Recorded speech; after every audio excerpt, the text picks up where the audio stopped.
मथुरापुर में रहने वाली बबली अपने लड्डू खाने की आदत के कारण दूर दूर तक मशहूर थी। 5 मिनट भी बिना खाए उससे न रहा जाता था। 25 साल की उम्र में ही उनके पति की हैजा से मृत्यु हो गई। उन्होंने जैसे तैसे अपनी बेटी हेमलता को बड़ा किया।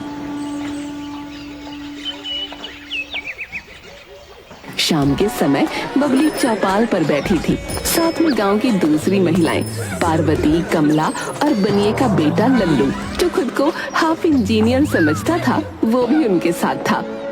मैं घोषणा करती हूँ, जो मेरी बात काटेगा उसे 2 किलो लड्डू देने होंगे। वाह बुआ वाह, आप तो हर बात पे यही शर्त लगाती हो बुआ। तो रोक लो मुझे, और अगर मैं हारी तो खुद ही लड्डू खाऊंगी। मैं कहती हूँ, चांद पर पानी तो है ही और उसमें बर्फ भी है। नासा ने कहा है हाँ है। लो, तो आप जीती। ये भी क्या बात हुई? लाओ लाओ लड्डू, यही तो शर्त थी। बबली खुश होकर 2 लड्डू गटकते हुए बोली, देखा, ज्ञान हो तो लड्डू अपने आप मुंह में आ जाते हैं। हाँ। सी हेलो। अब ये बताओ, मुर्गी पहले आई कि अंडा? अंडा आया पहले। तो अंडा किसने दिया? मुर्गी ने? अरे नहीं, वैज्ञानिक कहते हैं डीएनए म्यूटेशन से। बहस करने का मतलब शर्त हारना। ये तो धोखा है, आप तो किसी की सुनती ही नहीं। क्या बिना लड्डू के रह सकती है? मैं बिना लड्डू खाए पूरा दिन रह सकती हूँ। 2 मिनट बाद बबली का पेट गुड़गुड़ाने लगा और सामने हलवाई की दुकान से लड्डू की खुशबू आती है। अरे ठीक है, मैं हार गई। अब प्लीज 2 किलो लड्डू ला दो। लेकिन बुआ, शर्त हारने पर लड्डू तो आपको देने चाहिए। अरे बेवकूफ, मैं तो सजा के रूप में लड्डू खा रही हूँ। ये मेरे लिए सजा है, मीठी सजा। अरे इस औरत से कोई शर्त ना लगाना, ये हर हालत में लड्डू खा ही लेती है भैया। गाँव में सबसे ज्यादा लड्डू का स्टॉक बबली की जीभ में है, बता रहा हूँ। हाँ, लड्डू की शौकीन बबली एक बार फिर कुछ देर बाद रामलाल हलवाई के यहाँ पहुंची और 2 किलो लड्डू खरीदे।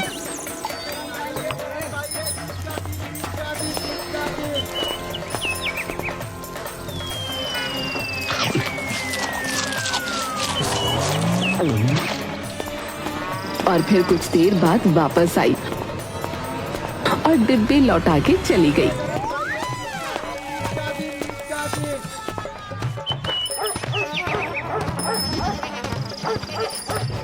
अब बेटा मनसुख, देख, लीला डिब्बा वापस कर गई और पैसे भी नहीं दिए। सब ठीक तो है? अरे पिताजी, दिन की रोशनी में अंधेर कर रही है ये लीला। इसने बिना खरीदे हमारे मोतीचूर के 2 किलो लड्डू हजम कर लिए। अरे ये लीला खुद को समझती क्या है, हैं? आज इसको मजा चखाता हूँ। जरा पुलिस को फोन कर।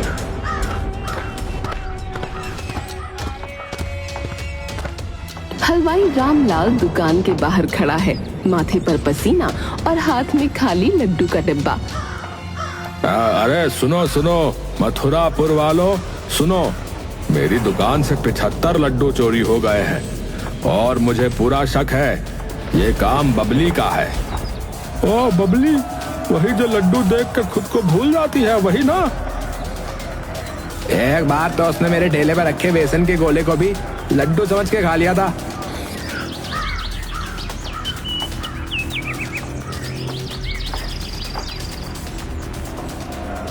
पंचायत बुलाई जाती है, सब गांव वाले इकट्ठा।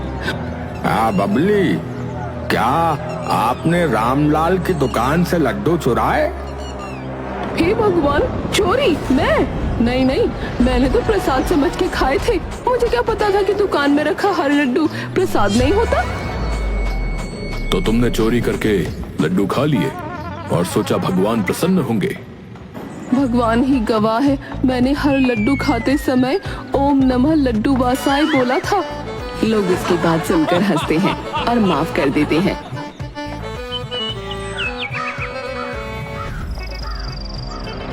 गांव में राजनीति का माहौल गर्म था।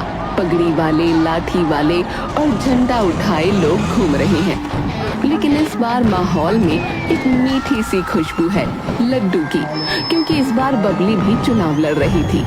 वो मंच से बोली, ग्रामवासियों, अगर आप चाहते हैं हर त्योहार पे लड्डू, हर शादी में एक्स्ट्रा मिठाई और हर पंचायत मीटिंग में रसगुल्ला, तो वोट तो मुझे, बबली को। लोग तालियां बजाते हैं। और हाँ, मेरा वादा है, हर वोट पर एक लड्डू मिलेगा। सिर्फ मुझे वोट दो, मैं जीवन मिठास से भर दूंगी। उसके विरोधी उम्मीदवार रणधीर सिंह ने ये सुना तो गुस्से में बोला, ये तो वोट की खरीदारी है, लोकतंत्र की मिठास नहीं। बबली बेईमान है। अरे भाई साहब, आप तो गुस्से में यूं ही कड़वे करेले बन गए हो। लोकतंत्र में मिठास होनी चाहिए, लड्डू वाली मिठास। जी बबली जी, मैं तो वोट के साथ साथ 2 लड्डू लूंगा, बीवी के लिए भी। आंटी, मैं भी वोट डालूंगा, लड्डू मिलेगा क्या? धीरे धीरे चुनाव का दिन आ गया। लोग लाइन में लगते हैं, एक हाथ में वोटर आईडी, दूसरे हाथ में थाली। लोग वोट डालते हैं और उधर लड्डू डिस्पेंसर से मिलता है एक गर्मा गर्म बेसन का लड्डू। बबली को 98% वोट मिले हैं। हाय, इतने वोट तो हमने भगवान को भी नहीं दिए कभी। बबली शपथ लेती है, मैं बबली देवी कसम खाती हूँ, गांव की भलाई करूंगी और हर घर को मिठास से भर दूंगी।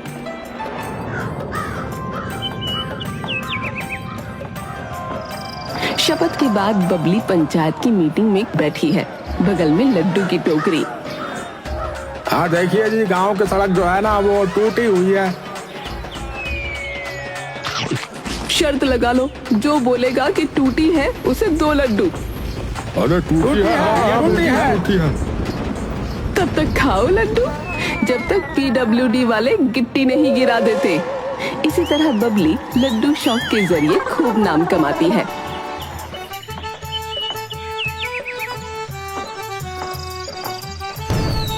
आज उसकी बेटी हेमलता की शादी थी गांव में।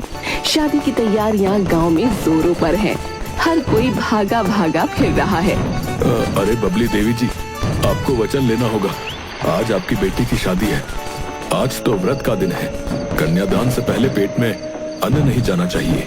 अरे पंडित जी, मैं ये सब नहीं मानती। और वैसे भी ये लड्डू अन्न थोड़ी ना है, ये तो भगवान का प्रसाद है। तो इसे खाने में आपको क्या परेशानी है? देखिए, मैं कुछ भी कर सकती हूँ, पर मुझे ना खाने से मजबूर मत करिएगा। लीला तो समझती क्यों नहीं है? तरह तरह की बीमारियां फैली हुई हैं। अरे हमने सुना है ऐसा वायरस आया है कि अगर पेट में घुस जाए तो ऐसी गैस बनाता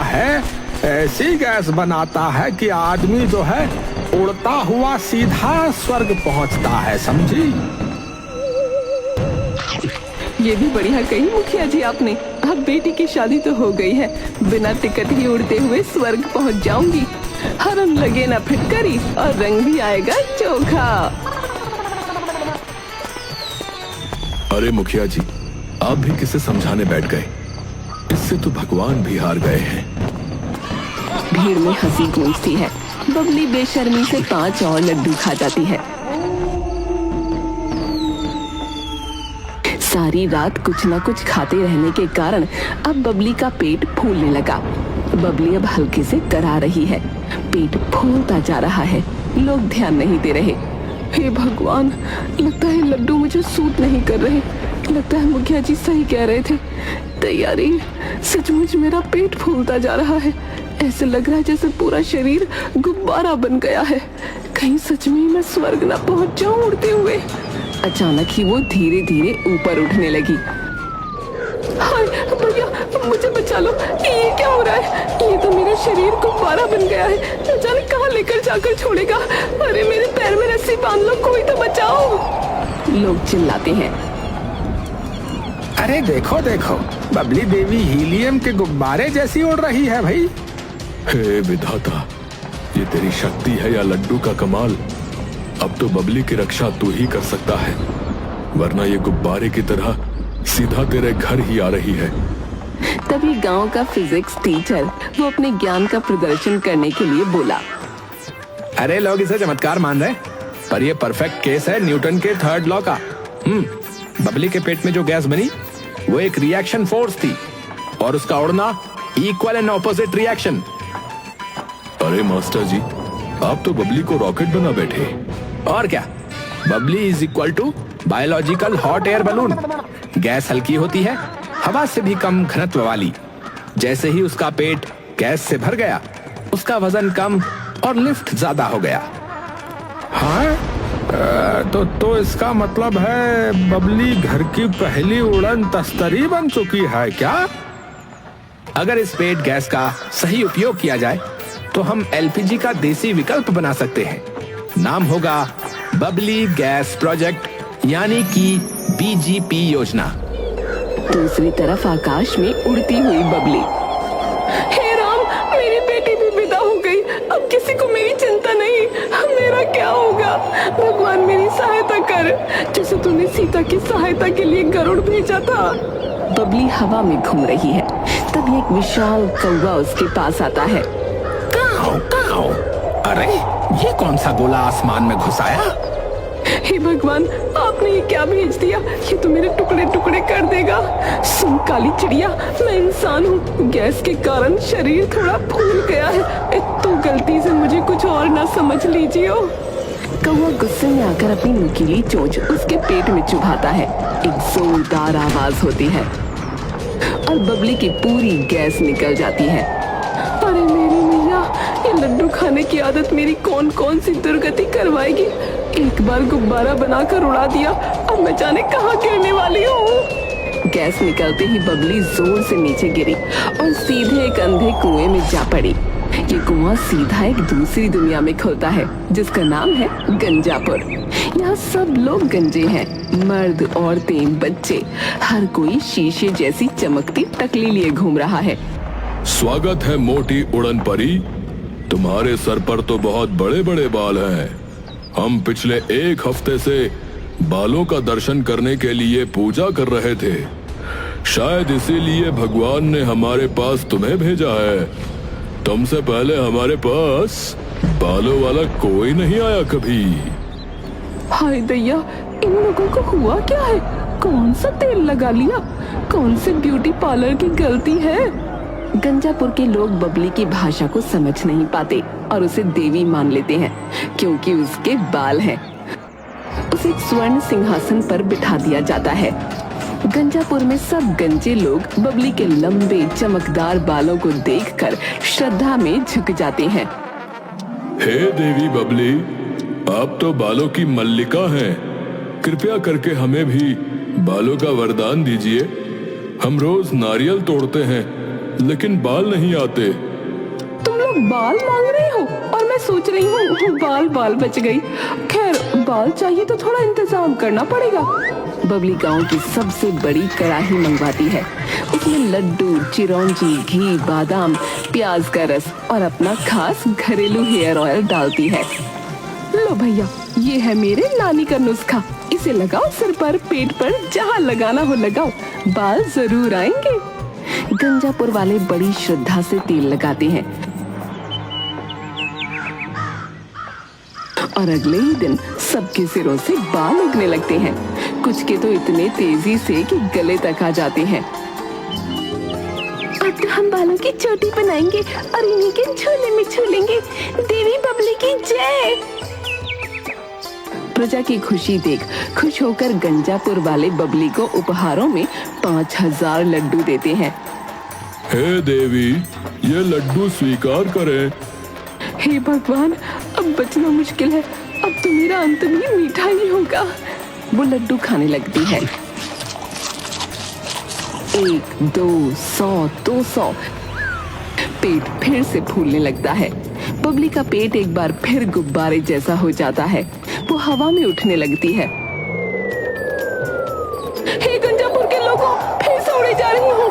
अब की बार स्वर्ग नहीं, शायद चांद पर पहुँच जाऊँ। गंजापुर वाले चिल्लाते हैं। अरे कोई रस्सी लाओ, अरे देवी फिर से उड़ रही है, नहीं तो हमारी बालों की देवी किसी और ग्रह पर चली जाएगी।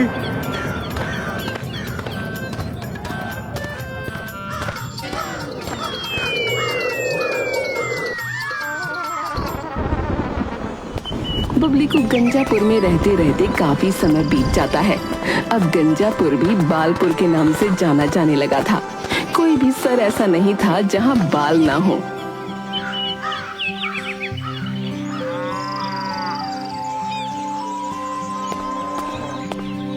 एक बार गंजापुर में एक साधु आए।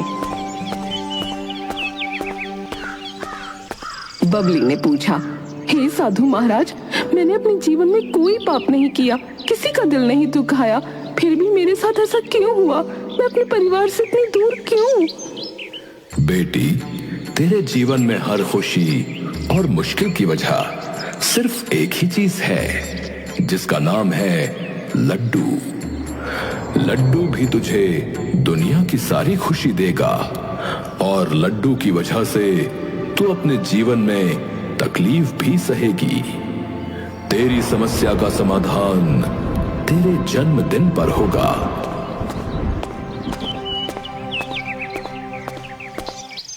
गंजापुर वाले बबली को उसके जन्मदिन पर फिर उपहारों में 5000 लड्डू देते हैं। हे देवी, ये लड्डू स्वीकार करें। हे भगवान, अब बचना मुश्किल है, अब तो मेरा अंत भी मीठा ही होगा। वो लड्डू खाने लगती है। 1, 2, 100, 200। पेट फिर फूलने लगता है। कोई उसे रोके उससे पहले ही वो उड़ जाती है और फिर एक बार वही कौवा उसके पेट में चोंच मारकर हवा निकाल देता है। इस बार वो सीधा गिरती है मथुरापुर के कुएं में। गांव वाले कुएं के पास जुटते हैं। बबली पानी में से निकलती है। अरे देवी जी वापस आ गई। लगता है स्वर्ग वालों ने भी इसे वापस लौटा दिया। अब से व्रत रखूंगी, पर अगर लड्डू भगवान खुद देंगे तो भी ना खाऊंगी। लड्डू के नाम से परहेज रखूंगी मुखिया जी। इस बीच बबली की बेटी को बच्चा होता है और बबली की बेटी बबली की याद में अपने बेटे का नाम लड्डू रख देती है।